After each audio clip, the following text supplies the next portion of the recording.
មាននារីពីរនាក់គឺធ្វើការឆ្លុះគ្នាតមកគាត់ទៅខាត់នៅខាងកណ្ដាលអញ្ចឹងទៅក៏បាននារីដែលឆ្លុះគ្នាហ្នឹងគឺបានធ្វើការវាយដំទៅលើគាត់រហូតដល់គាត់រលូតកូនរបស់គាត់គឺបាន2ខែកន្លះឥឡូវនេះត្រូវបានរលូតបាត់ទៅហើយដែលត្រូវខ្លាំងធាក់ខ្ញុំចាំចង្កេះព្រួយពេលពីក្រោយបងណាចាចាំចង្កេះហ្នឹងបានខ្ញុំមកលូតកូនហើយពេលហ្នឹងដូចថាធម្មតាក្បាលគ្រាន់គេបានបន្តិចវាងើងក្បាលឈឺតែរយៈពេល2ម៉ោងលក្ខណៈថានឹងបែក7 8ហើយក្បាលខ្ញុំពេលហ្នឹងខ្ញុំទៅស្កែនទៅខ្ញុំអត់មានលុយស្កែនទេតែឥឡូវខ្ញុំមានបញ្ហាក្បាលព្រោះអីរៀងឈឺក្បាលតាំងពីហ្នឹងមកខ្ញុំឈឺក្បាលខ្ញុំភ្លេចភ្លាំងអាចទាស់ហើយចាហើយអាចទាស់គាត់អត់មានថាច្បាស់បែបគាត់និយាយថាមកព្រមកាក់លុយហើយគាត់ទៅបបលីអត់មានខ្លាចគ្រាន់តែបលីក៏គាត់ខ្ញុំអត់យល់ហេតុអីបានបលីអត់ថតខ្លួនទាំងភ្លាមខ្ញុំអ្នកទេហើយទាំងគេវាយអស់ខ្ញុំពីក្នុងផ្ទះមកមុខផ្ទះខ្ញុំមានកាមេរ៉ាគាត់មើលចាក់ស្ដាយមកណាចាក់ស្ដាយភ្លាមហ្មងហើយអញ្ចឹងទៅមុខផ្ទះខ្ញុំមានកាមេរ៉ាអញបាញ់អស់ទៅមុខកាមេរ៉ាធ្វើអីអញហើយពេលខ្ញុំទៅសុំស្ដេចទឹកឆែកកាមេរ៉ាថាកាមេរ៉ានឹងខូចហើយកាមេរ៉ា12គ្រាប់កាមេរ៉ាខូចទាំងពីរមកណាចាទៅបាយខ្ញុំអស់នៅមុខបាយខ្ញុំមុខកាមេរ៉ាហ្នឹងហ្មងកាមេរ៉ាហ្នឹងដល់ពេលអត់មានបញ្ហាគឺអាចឆែកបានបាទដល់ពេលមានបញ្ហាកាត់ឡើងកាមេរ៉ាខូចបងប្អូនគាត់នឹងមកចែគូម្ចាស់ផ្ទះជួលចែពាក្យ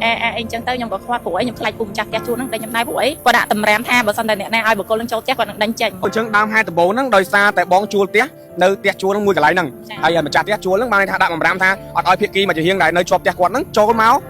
កផ្ទះជួលរបស់គាត់ទេបើសិនជាចូលមកគាត់ដេញអ្នកដែលជួលផ្ទះគាត់ហ្នឹងចេញចាយអូចឹងតែខ្ញុំខ្លាចចឹងទៅដូចថាមកខាងខ្លាចពូម្ចាស់ផ្ទះជួលដេញខ្ញុំចឹងទៅក៏ខ្ញុំខ្វាត់ណាមួយខ្ញុំអត់ចង់ឲ្យគាត់ប្រើពាក្យសម្ដីបាក់ស្ដាប់ដែរអញ្ចឹងហើយចឹងទៅខ្ញុំអ្នកខ្វាត់ចឹងទៅក៏គាត់ច្រឡំគាត់ថាជាញ៉ៃគាត់និយាយពីអញដឹងថាចាយខ្ញុំទៅមកជួលផ្ទះនឹងបានមួយខែមួយថ្ងៃគាត់នេះហើយទៅខ្ញុំតែស្គាល់ចាយច្បាស់ហើយគាត់ធ្លាប់មកគូចៅកន្លែងខ្ញុំ2ដងដែរអញ្ចឹងបងភៀវដែរធ្លាប់ភៀវដែរចាធ្លាប់ភៀវហើយអញ្ចឹងទៅគាត់ប្រើពាក្យញ៉ៃអញ្ចឹងទៅក៏ខ្ញុំទាញទ្វាបិទគាត់ចាប់ទាញសក់ខ្ញុំអូចាយទាញទ្វាបិទផ្ទះហ្នឹងចាខ្ញុំទាញទ្វាបិទមកខាងហើយអញ្ចឹងទៅក៏គាត់ទាញសក់អញ្ចឹងទៅក៏បែកគ្នាភាសាក៏បងស្រីគាត់មកហ្នឹងក៏គាត់ជេរខ្ញុំថាជាមីស្រីផាត់ប្តីពីពូចផាត់ប្តីខ្ញុំថាជាពូចអ្នកឯងធ្លាប់ផាត់ប្តីមិនមែនអ្នកឯងជេរខ្ញុំរួយព្រោះខ្ញុំអត់ដែរផាត់ប្តីខ្ញុំអត់អាចជេរអ្នកឯងរួយទេគាត់ពាក្យសម្ដីដូចថាអាកន្លែងហ្នឹងតបានបងប្អូនគាត់ធាក់លបងអស់ខ្ញុំទៅវាយខ្ញុំទៅថ្នាក់នឹងអាលូតកូនបងប្រទេសសក់ទាញសក់ហើយខ្ញុំពេលហ្នឹងក៏ខ្ញុំទេហៅបលិញអស់ភ្លាមនិយាយមកបលិញថាជាអញបាញ់ឯងបងលុយអស់ប្រហែលអូបាទប្រិមត្តទៅកុំធ្វើអំពើសាបទៅលើបងប្រហែលអ្នកបងនិយាយទៅពេលហ្នឹងខ្ញុំឃើញច្បាស់តែ2នាក់ព្រោះអីពេលហ្នឹងគាត់បាញ់សក់ខ្ញុំទៅក្បាលខ្ញុំនៅផ្ទះខាងមុខខ្ញុំនៅផាត់ហើយនៅដីអូងាប់អឹបយើងនៅលើដីបាទហើយអញ្ចឹងទៅក៏សាក់សីដែលឃើញហ្នឹងគាត់ថាបងគាត់អត់ប្រុសក៏មានចំណាយគាត់ថានេះខ្ញុំអត់ឃើញច្បាស់នៅភ្នែកខ្ញុំអត់ហ៊ានដាក់តែឲ្យច្បាស់បងប្រហែលអ្នកបងឲ្យច្បាស់មកខ្ញុំឃើញខ្លួនខ្ញុំ2នាក់2នាក់អង្គណាបាទ2នាក់អង្គបងគាត់ស្រីបាទប្រិមត្តបាយស្គាល់គាត់មានឈ្មោះអីឈ្មោះលឹងចយាហើយនឹងឈ្មោះលឹងបញ្ញាលឹងចរិយាលឹងបញ្ញាអ្នកដែលនៅខាងកោះដាច់ហ្នឹងបងបាទហ្នឹងគាត់អ្នកជើងខ្លាំងហ្នឹងមកខាងវាយតប់ហ្នឹងអ្នកនិយាយអ្នកជុំវិញមើលគាត់ថាអូនិយាយទៅលក្ខណៈគាត់រៀងហល់កាចអញ្ចឹងគាត់អត់បានណាគាត់នៅខ្លាំងនៅបងហ្នឹងបងអ្នកមានអំណាចបងហ្នឹងគាត់បានវាយបងចាប់ពីថ្ងៃទីប្រហែលខែប្រហែលដែរបងខែ7ថ្ងៃ1តាំងពីខែ7បាទឥឡូវនេះខែ11 4ខែហើយដោះស្រាយចេញទេដោះស្រាយអត់ចេញក៏ពេលហ្នឹងក៏ប៉ូលីសសម្រួលអញ្ចឹងទៅក៏គាត់បង់លុយឲ្យខ្ញុំ1លានខ្ញុំថាខ្ញុំអត់ព្រមទេ1លានព្រោះអីខ្ញុំចង់ធ្វើតាមផ្លូវច្បាប់ព្រោះអីលក្ខណៈគាត់ថាព្រមថាជីវិតកូនខ្ញុំព្រម1លានហ្នឹងហើយទូបើសិនតែគាត់នឹងក្នុងខុសខ្ញុំនឹងក្នុងខុសខ្ញុំក៏អត់ប្រកាន់ដែរតែលក្ខណៈថាគាត់វាយយើងហេតុនឹងកំហុសវាយយើងហើយគាត់ឌឺហើយដែរនិយាយប្រាប់គេវាយលេងអញ្ចឹងវាយអ្នកចិត្តខាងនឹងវាយយើងហើយដែរនិយាយលក្ខណៈវាយបងហើយដែរនិយាយអួតអាងគេពេញភូមិណាវាយលេងបាទនិយាយទៅគាត់ថាជាគេអូថាគេមានពេលហ្នឹងខ្ញុំនិយាយថាជាឥឡូវបើចង់សម្រួល5000តែខ្ញុំអត់យកដល់5000ខ្ញុំប្រាប់បលីហើយតែគាត់ដឹងខុសយ៉ាងច្រើនមករួចថ្លៃឆ្នាំខ្ញុំអីព្រោះខ្ញុំទៅស្កែនក្បាលព្រោះខ្ញុំខ្ចីលុយបងខ្ញុំផងខ្ចីចោលការគេផងវាអស់ដល់ខ្វះ5 10រៀលទៀតហើយ500អាហ្នឹងខ្ញុំអត់ទាន់រួចរាល់មួយជំងឺខ្ញុំអស់ហ្នឹងថា1000អីរួចរាល់ហើយបើគាត់ដឹងខុសសំទោសខ្ញុំឲ្យចាប់ទៅគាត់ថាអត់ទេហើយទៅបលីហ្នឹងថាជាហើយហ្នឹងទាយកមានហ្មងថាបងជីវិត1លានហើយបើសិនបងឯងទីជីវិតកូនមួយថ្ងៃបានអត់ព្រោះអីខ្ញុំទូខ្ញុំខ្វល់មិនតែខ្ញុំស្រឡាញ់កូនខ្ញុំហើយទឹកពីសាហាយថៃដើម្បីសុខភាពលោកអ្នកក្រុមនឹងជំរាបសួរបងប្អូនប្រិមត្តដែលនិយមតាមដានរកការផ្សាយរបស់ភាព TP News ទីក្រុមនៅគណៈវេលាម៉ោង9ត្រូវថ្ងៃទី9ខែវិច្ឆិកាឆ្នាំ2025ដែលខ្ញុំបានមីស្ទ័រកំពុងមានវត្តមាននៅដីបរិវេណបាងកករាជធានីភ្នំពេញ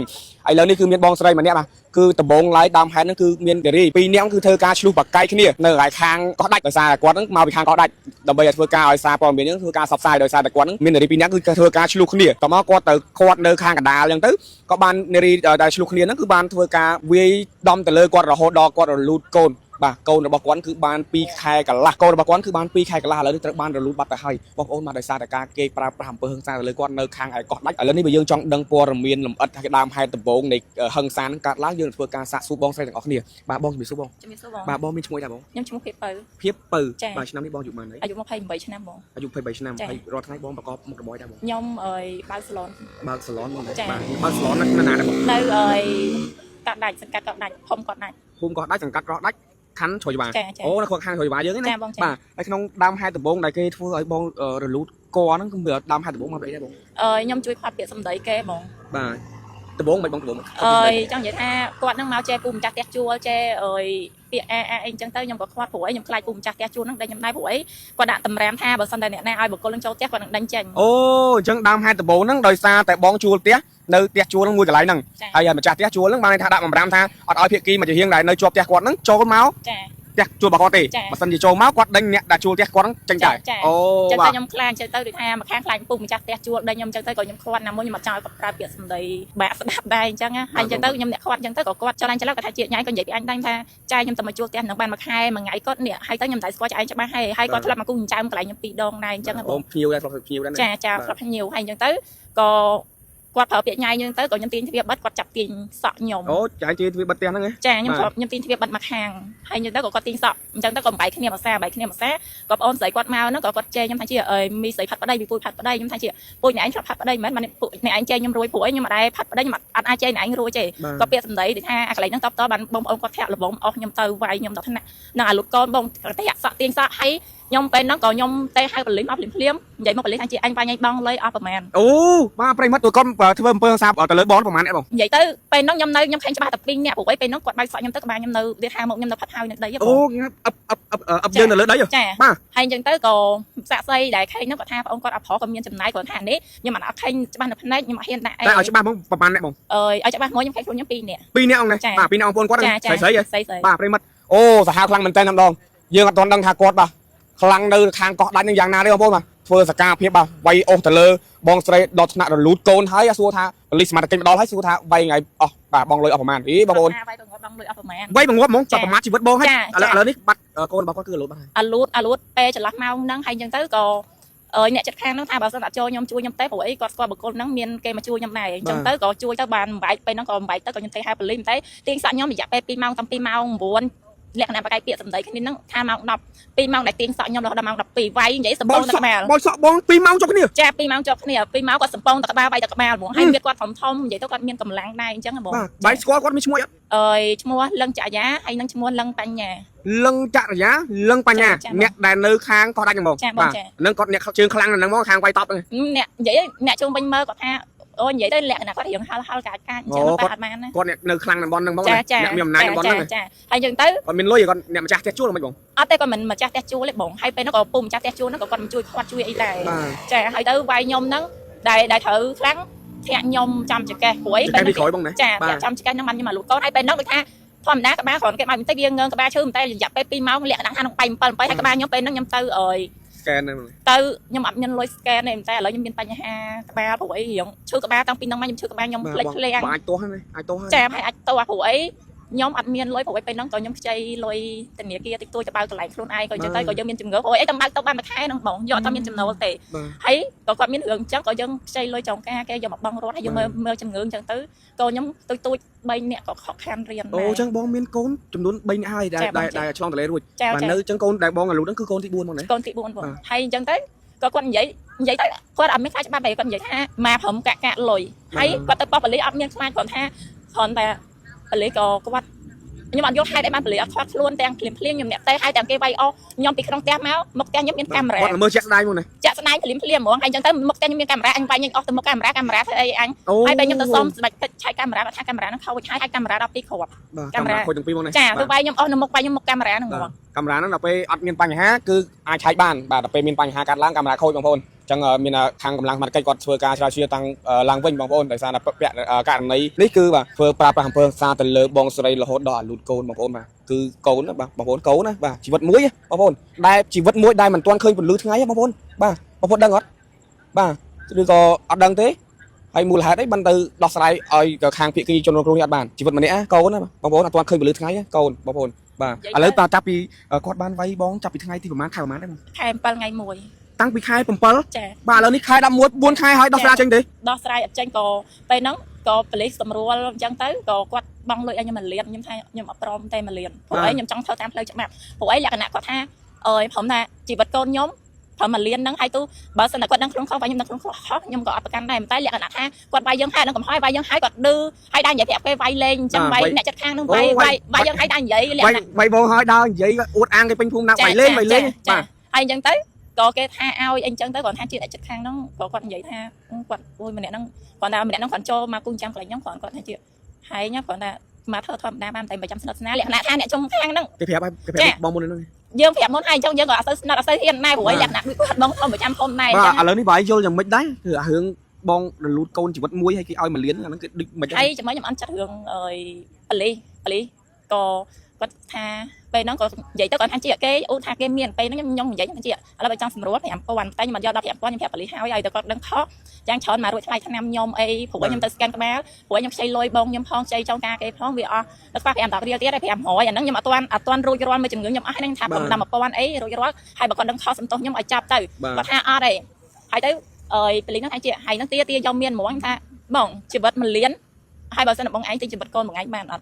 ผัวไอ้nhóm tôi nhóm khoa mấy anh nhóm sành cô nhóm rồi nhóm tôi trong men cô hay nè toàn cá hay ta ở miền Tây nhà ha cho ra nó tăng pin bên rương đang mạo bổng on tay ở mấy po nhóm xong ai bị chuôn hưởng nhóm lăng lơ có thanh chị bà sân là trong bị chuôn rương đang lăng lơ du nè có xong pè nhóm tham nhóm còn tại top pè ai bị lấy thao cá chiên đập ngay vậy bổng hay chân tới có nhóm xong bị chuôn rương đang lăng từ khăn có tha ở đây bài trong ăn lớn hay do sầm nấm rương đang lăng tà lá cá luôn hay từ còn nhóm đang có nhóm đọc pin động pin po đang lăng tà lá cá bên tay nhóm ban ở khang từ xuông cho tập thoa hay năng ở khang ở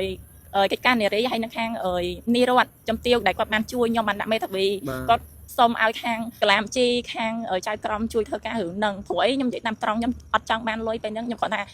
lời chụp bắp miên sầm rạp nhóm sầm rạp nhóm đẹp đỏ hay tên còn giấy có đai giấy bắp á mà phẩm cả lôi nè số hai chuyện lôi mà phẩm cả lôi chỉ bật con nhóm mà phẩm cả lôi mấy anh chẳng ai tầm miên lối bay kia lút côn lút ấy dân tới bong lôi dân từ hay bong mán mà liên cha mà liên bong mà liên đâu chỉ bật côn bong mà nè cha mà liên nó cái tha cái mình trăng ao không ô chẳng thiết mà cái tha mà phẩm cái mình sai lôi phẩm đấy phẩm cả lôi trăng dòm gió tam nào đi từ đang nhóm nơi đi trên nơi miền sầm lệ này quất vậy tha đang bà lấy bong anh có bị chết mua con san nữa mua cho có mua lăng chạ già bà miên thọt có miên bong miên ô miên này mới xong bằng hai một từ can bong ônนี้bà có score đi mất nè miên hôm nay bà nơi khang có đắt không đấy bà lấm chặt giàนี่ลังปัญญา bà lấnปัญญา bà đi bong ôn bà đi bong sray bà คือเนี่ยมีทรายมีขนองนะคางก็ดัดโอ้สหายพลังมาผมนะคือปฏิสระสะอาดพลังเต็มแบบนี้คือก็ช่วยบ้าง ชมูลังปัญญา bà trái bong sray ชมูลังปัญญา bà hay mình đã biết bà ô này bà con ก็ชมูว่าลังจะยา ลังจะยาจังปีเนี่ยบางคนก่อนนั่งมันปลาปลาเพิงซ้าแต่เลยบองสระยอดอกนักรูดโกนบ่าแต่ละการสมช่วยจะรองจะตะทอยยมพองยมต้องปีเกไว้ยมแมวยมเมียนจมูกจวบขลุ่นบ้านยมบองยมอัตวันนี่เตะบอกไว้ยมไปละชื่อบ้าหัวไงให้เลี้ยงอัดด้วยมอนเตะให้เตยยมเมียนจมูกยมขณะยมก็สบายยมอัดเมียนไอ้ดูท่าไอ้คนเรียนคนยมโตบองตะมันรับชนำอาทิตย์ปีบ้านเหมยชนำเชียงเตะจ้ะจังเตยมันเลยนะครับมันตรีเปียกวันช่วยเราจะตัดทว่าเอายมห้องเอายมนังโกนังขู่ซานยมให้ยมก่อนแต่ยมท่าจะแบบช่วยมันยมผัวไอ้ก่อนท่าจะแบบมันไอ้เธอไอ้ก่อนแบบจังยมส้มมันเจ็บบางทีบองจะบ้าท่าบอกโกลปีเนี่ยได้บองบางhaiลูกมิ้งคือเชียร์จนไหนดอแต่บางตรีไว้เลยไว้คือบ้านะบองนะจะบ้าร้อยพี่รอยผัวไอ้เมียนพอทางตั้งปีเป็นลีก็กวาดมาดาวไหนให้ยาชมวิญญาจัดทางก็กวาดมาดาวให้เตอร์แตงยังมาได้เมียนจมนัวไอ้จมูกกวาดบาสันนายมเมียนเรื่องชลุกปะไก่เปียสมได้จมูกกวาดตั้งปีมึงกับบ้องตอนยมอาจัดได้แต่มาเนื้อได้เมียนจมนัวจมูกแค่นี้เตะใบเปปีเนี่ยบางคนบอยสอเกดับจบอย่าเปปีเมาไว้ขบากวาดยอใบขบายแล้วก็เด้อบางคนแล้วก็มันนึกป่ะมันนึกใส่แต่เมียนเตยปัวโซ่ท่าไอ้กวาดเลิกชงบ้านน็อตไอ้กวาดเกยไว้ขบากวาดอย่าเปปีเมานั่งสู้ท่ากวาดรองบ้านน็อตบางคนอัตราบานเตะแทะจังไก่กวาดเลียดบางคนตอนชนะเกยได้ลุ้นโกนไหนป่ะพอสัญญาไว้ติดตัวเป็นดอลชนะนั่งไงทำมาเตะกับเลี้ยงตามมากับเลี้ยงนึกใส่เมียนปูเมียนปงบางคนดังไงตกตัวตีก็โดยจีกอลเพียกดอมันไตรเปียปองก็โดยจีกำลังสมาธิบาสมช่วยโรคติดทัวไอบองสไลพองนี่คือวันแต่ชีปอร์เมียนบาทท้องได้ขยมตัวบ้านปีบองสไลแต่บรรณปอร์เมียนลำอัดยางนาเทศยืนเฟือการอัปเดตไปกลายในกัน